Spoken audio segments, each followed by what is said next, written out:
Oui, j'interviens pour défendre la motion Fontenay sur salaire-statut.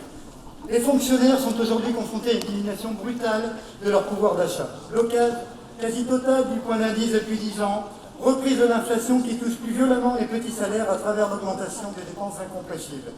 La revendication d'augmentation générale des salaires, oui, est donc une revendication urgente. Mais il faut préciser, lorsque le gouvernement, lorsque Monsalin, Blanquer parlent d'augmentation de salaire, ils expliquent qu'il faut personnaliser les carrières. Le Grenelle de l'éducation disait la même chose.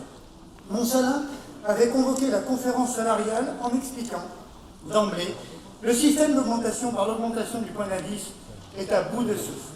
C'est à juste titre que la FSU, avec la CGT, solidaire, comme l'avait fait FO, a décidé de quitter cette conférence. Néanmoins, Macron président, comme le candidat Macron, n'a pas renoncé.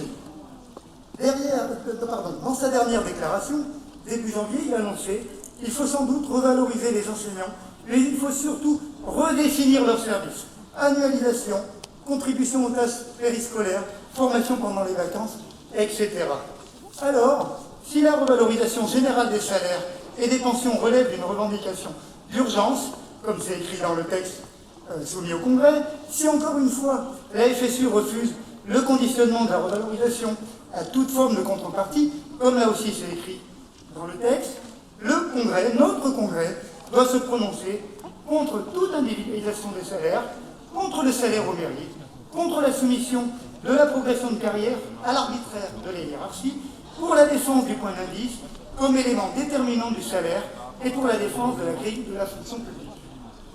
Il doit donc dénoncer les propos provocateurs de Macron visant à la destruction des garanties statutaires des enseignants, des fonctionnaires. Il doit en conséquence, et dans la continuité de sa décision de quitter la conférence salariale, refuser de participer à toute concertation sur l'objectif de détruire les garanties statutaires. Il doit au contraire rechercher tous les moyens de l'action efficace dans l'unité des organisations syndicales pour l'augmentation des salaires de tous les fonctionnaires par l'augmentation massive de la valeur du point d'indice. C'est le sens de la motion Fontenay.